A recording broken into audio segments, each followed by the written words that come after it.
વડોદરાના સંગમ વિસ્તારના બંધ મકાનમાં તસ્કરોનો હાથ ફેરો, લાખોના દાગીના અને રોકડ રકમની ચોરી કરી તસ્કરો ફરાર। મળતી માહિતી અનુસાર વડોદરાના સંગમ વિસ્તારની ગોકુલનગર સોસાયટીમાં બંધ મકાનને તસ્કરોએ નિશાન બનાવ્યું છે। તસ્કરોએ મકાનનું તાળું તોડી અંદર પ્રવેશ કર્યો હતો અને લાખો રૂપિયાના સોના ચાંદીના દાગીના રોકડ રકમની ચોરી કરી ફરાર થઈ ગયા હતા। સમગ્ર મામલે કુંભારવાડા પોલીસ મથકે ગુનો નોંધી વધુ તપાસ હાથ ધરી છે। મળતી માહિતી અનુસાર મકાન નંબર C14 રહેતા હેમેન્દ્રભાઈ અગ્રવાલ પરિવાર સાથે ઉજ્જૈન દર્શનાર્થે ગયા હતા। આ દરમિયાન 4 ઓગસ્ટની વહેલી સવારે અજાણ્યા તસ્કરોએ તેમના બંધ મકાનને નિશાન બનાવ્યું હતું। મળતી માહિતી અનુસાર તસ્કરોએ મકાનનું તાળું તોડી પ્રવેશ કરી અંદાજિત 6 તોલા સોનાના દાગીના, 1.5 લાખ ઉપરાંતની રોકડ રકમ સહિત લાખો રૂપિયાની માલમત્તાની ચોરી કરીને ફરાર થઈ ગયા હતા।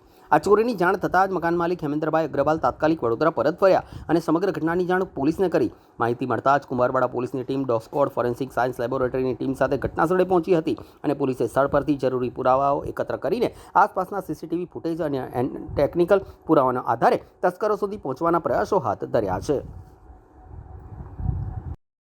અમે રવિવારે 2 તારીખે ઉજ્જૈન રાત્રે 8 વાગે ઉજ્જૈન જવા માટે નીકળેલા। 3 અને 4 2 દિવસે અમે ઘરે હતા નહીં। 4 તારીખે વહેલી સવારે ચોરી થઈ હતી અને અમે સિયોરમાં હતા। સિયોરમાં અમે 4 તારીખે સવારે 6 સાડા 6 વાગે અમને અમારા ભાઈએ ફોન કરીને કીધું કે ઘરના તાળા તૂટી ગયા છે અને ઘરમાંથી ઘણી બધી વસ્તુઓ ગાયબ છે અને તિજોરી તૂટી ગયેલી છે। એમાં આપણા સોના ચાંદીની એકે વસ્તુ છે નહીં, બધી ગાયબ છે। તો ત્યાં અમને બહુ મોટો ઝાટકો લાગ્યો, પણ અમે અમારો ટાઈમ પ્રમાણે જે અમારે આવવાનો હતો એના પહેલાં અમે આવી શકતા નહોતા। એટલે અમે રાત્રે 12:30 વાગ્યા અહીં આવ્યા। ત્યાં આવીને જોયું તો અમારા ઘરમાં ખરેખર કશું હતું નહીં, તિજોરી આખી તૂટી ગયેલી હતી અને બધો ચોર લોકો બધા સાફ કરીને જતા રહ્યા। એમાં લગભગ 6 તોલો સોનો હતો અને 1.5 લાખ રૂપિયા જેવા રોકડા હતા। 1.40 કે 1.5 લાખ રૂપિયા જેટલા રોકડા હતા।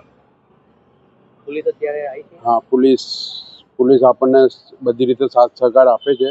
અમને દિલાસો આપ્યો છે કે તમારું લગભગ ચોરને અમે શોધી નાખીશું। અમારો પૂરો પ્રયત્ન રહેશે ચોરને પકડવાનો। અમે બી એમના માટે આખી રીતે કોર્પોરેટ કરીશું। જે બી છે અમે અમારી રીતે એમને સપોર્ટ કરીશું અને પોલીસ સાહેબ, અમારા બધા જેટલા બી પોલીસો છે એ બધા અમારા સાથ સહકારમાં છે અને હમણાં ઘણી બધી પોલીસો આવી છે। સવારે ફિંગરપ્રિન્ટ્સવાળા આવ્યા હતા, હમણાં બધા આવ્યા છે। આ ગોકુલનગર સોસાયટી છે, અમારો મકાન નંબર C14 છે અને અહીંયા ચોરીઓ બહુ વધી ગઈ છે, ઘણી બધી ચોરીઓ વધી ગઈ છે। આ બાજુ અહીંયા લગભગ છે ને સાલમાં એકવાર તાળું તૂટે જ છે કોઈના કોઈનું। પૈસા જાય કે ચોરી થાય ને બીજા નંબરની વાત છે, પણ તાળું તો તૂટે જ છે। મારું નામ હેમેન્દ્ર અગ્રવાલ છે। મારો નાસ્તાનો વ્યાપાર છે કારેલીબાગમાં। હા।